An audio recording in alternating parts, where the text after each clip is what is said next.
Tidak hanya dikenal dengan kekayaan akan flora dan faunanya, Papua masih memiliki suku-suku asli yang mempunyai kehidupan yang unik dan menarik.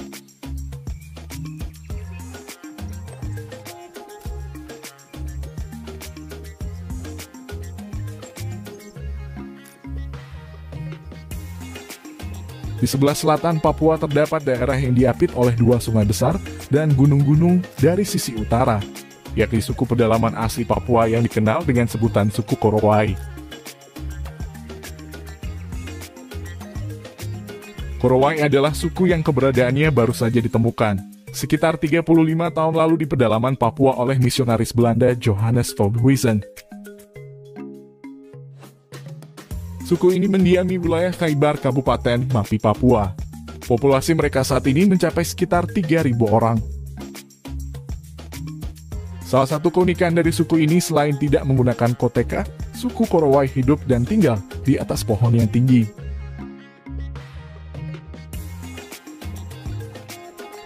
Rumah yang mereka bangun biasanya terletak di bagian dahan dengan ketinggian mencapai 15 sampai dengan 50 meter. Suku Korowai membangun rumah di atas pohon, bertujuan agar terhindar dari binatang buas dan juga gangguan dari roh jahat. Suku ini takut terhadap serangan Lalio atau iblis yang kejam. Konon katanya Lalio merupakan makhluk yang berjalan layaknya seperti mayat hidup dan berkeliaran pada malam hari. Namun sebutan Lalio juga ditujukan untuk semua orang asing yang tidak termasuk penduduk mereka. Bahkan orang-orang Papua lainnya pun bisa disebut dengan julukan Lalio. Mereka percaya bahwa semakin tinggi rumah yang mereka buat, maka akan semakin terhindar dari gangguan roh-roh jahat. Terlepas dari segala alasan tersebut, suku Korowai begitu menghargai nenek moyangnya. Oleh karena itu, mereka juga menganggap bahwa rumah tinggi tersebut merupakan warisan dari leluhur yang harus tetap dilaksanakan. Sehingga mereka akan tetap merasa nyaman dan aman, meskipun harus bersusah payah memanjat pohon yang tinggi. Dalam pembuatan rumah pohon ini, suku Korowai tidak sembarangan dalam memilih pohon. Mereka akan memilih pohon-pohon yang besar dan kokoh untuk dijadikan sebagai pondasi rumahnya.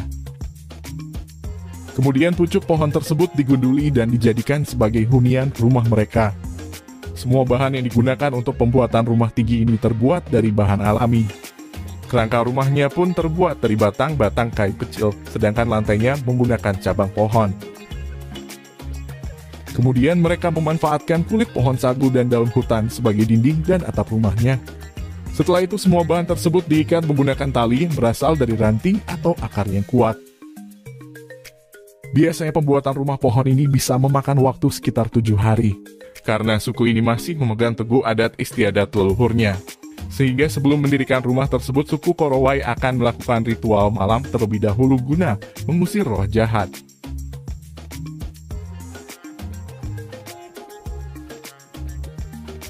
Rumah pohon ini biasanya hanya bertahan hingga 3 tahun lamanya. Hal tersebut dikarenakan rumah mereka hanya menggunakan bahan-bahan alami saja. Mereka memanfaatkan hutan yang lebat sebagai sendi kehidupan.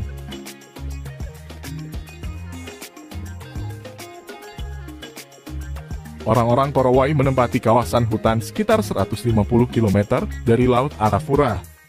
Mereka merupakan pemburu dan pengumpul yang mempunyai keterampilan dalam bertahan hidup.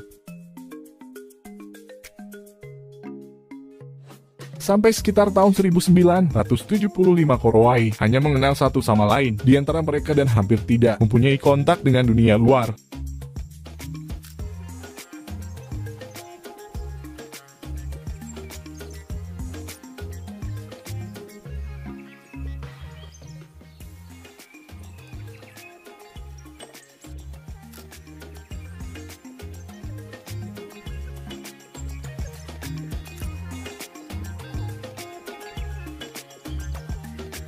Suku ini memiliki kehidupan yang seimbang, di mana mereka begitu menjaga hubungan antara sesama manusia dan alam. Suku Korowai sendiri memiliki makanan pokok berupa sagu. Bagian dalam dari pohon sagu diolah menjadi tepung sagu, lalu dimasak secara tradisional sesuai menu tradisi mereka. Pada proses awal pembuatan, batang pohon sagu dikuliti. Bagian dalamnya ditempa menggunakan kapak kayu hingga hancur dan membentuk serabut.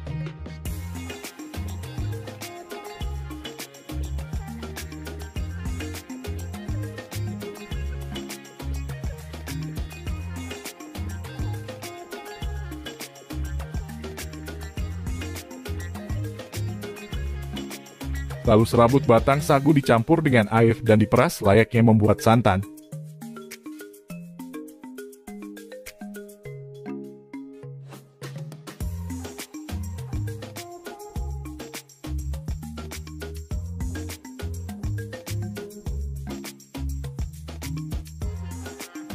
Sari sagu dialirkan melewati pipa kayu, lalu ditampung dalam wadah dan didiamkan selama beberapa hari dan kemudian akan menjadi bubuk sagu yang sudah siap diolah.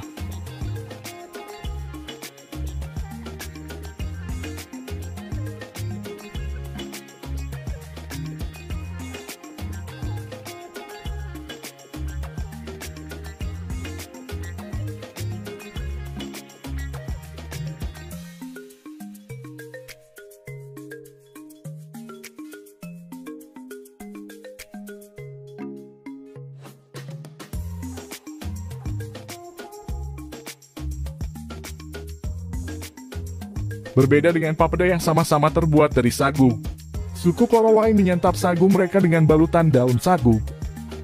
Dan biasanya di dalam balutan diletakkan beberapa ulat sagu. Dan mereka menganggapnya sebagai lauk pauk yang sangat lezat.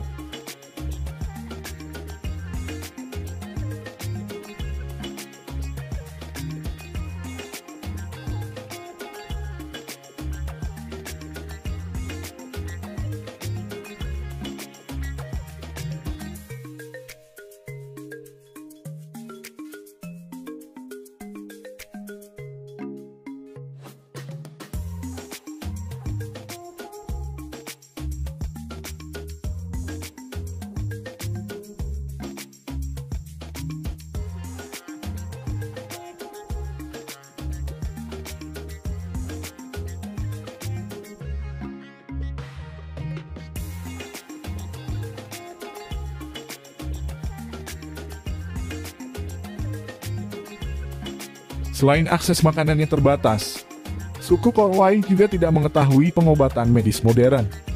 Karena biasanya mereka akan mengobati berbagai penyakit dengan rempah dan ramuan herbal yang mereka temukan di hutan.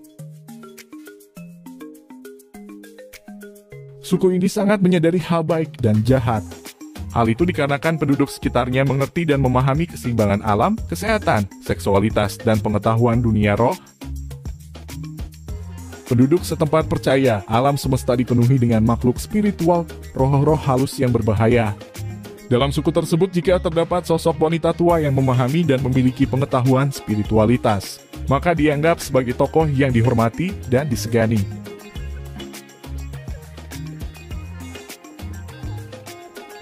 Banyak rumor yang beredar bahwa suku Korowai adalah suku kanibal.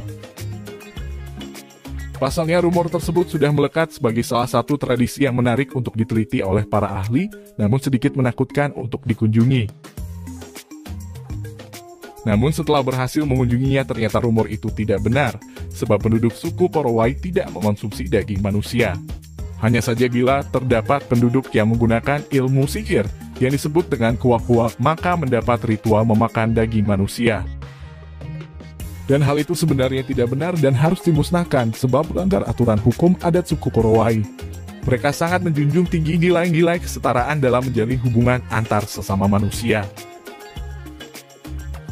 Begitu setaranya suku ini hidup tanpa ada strata sosial seperti adanya kepala suku atau panglima perang. Hingga saat ini suku Korowai tetap eksis dan menjalani kehidupan mereka dengan tradisi yang mereka anut sejak dulu. Bahkan kini suku Korowai menjadi salah satu destinasi favorit bagi para petualang dan wisatawan dari luar negeri yang ingin mempelajari kehidupan mereka.